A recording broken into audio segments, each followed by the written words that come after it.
રાજકોટમાં HSRP number plate વગરના વાહનોને હવે પેટ્રોલ, ડીઝલ કે CNG નહીં મળે. ગુનાખોરી પર અંકુશ લાવવા રાજકોટ પોલીસ કમિશનર દ્વારા આ અંગે કડક જાહેરનામું બહાર પાડવામાં આવ્યું છે.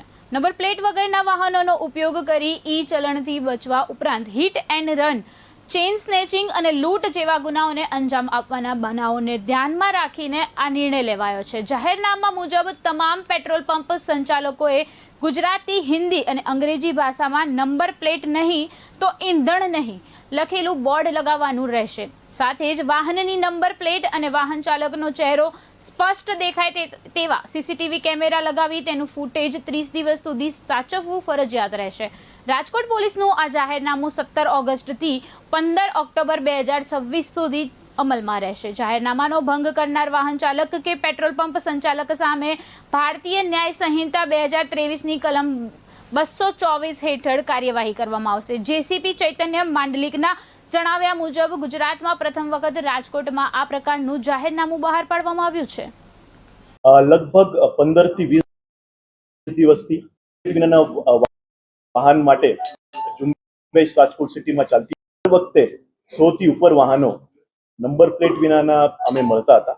તો એના ભાગરૂપે જો નંબર પ્લેટ વિનાના વાહનો છે એ સ્ટડીમાં જોયું છે અમે કે એ નંબર પ્લેટના વાહનો ગંભીર અકસ્માત, ચોરી અને વધુમાં વધુ જે લૂંટ થઈ હતી અત્યારે એ પણ ખોટા હિસ્ટ્રીમાં પણ જોયું છે કે નંબર પ્લેટ વગરના વાહનો આતંકવાદી જેવી પ્રવૃત્તિમાં પણ સામેલ થાય છે. એટલે પબ્લિક સેફટી જળવાઈ રહે એ માટે BNSS 160P શ્રી બ્રિજેશકુમાર ઝા સાહેબે બહાર પાડ્યું છે કે નંબર પ્લેટ ના હોય તો જે જાહેરનામામાં કહ્યું છે કે નંબર પ્લેટ ના હોય તો એમને ઈંધણ મળશે નહીં. આ જાહેરનામા દરેક જે સિટીમાં પેટ્રોલ પંપ માલિકો છે એમના માટે છે અને વાહન ચાલકો, અને એ વાહન ચાલકો અથવા પંપના માલિકો એ જાહેરનામાનો ભંગ કરે તો એના વિરુદ્ધ કાયદાકીય કાર્યવાહી કરવામાં આવશે એવું જાહેરનામું CP સાહેબ રાજકોટ સિટી એમને બહાર પાડ્યું છે.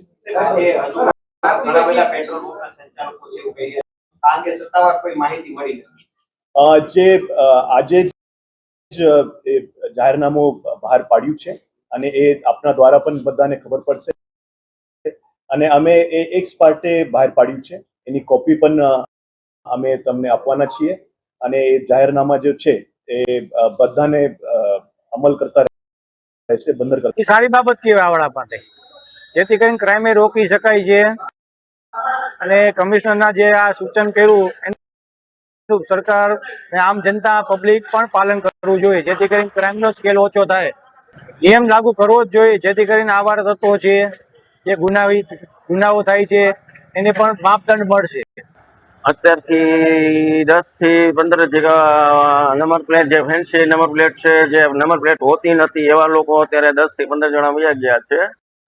અને ગઈકાલથી જે જાહેરનામું બહાર પાડ્યું છે એનો અમે નિયમ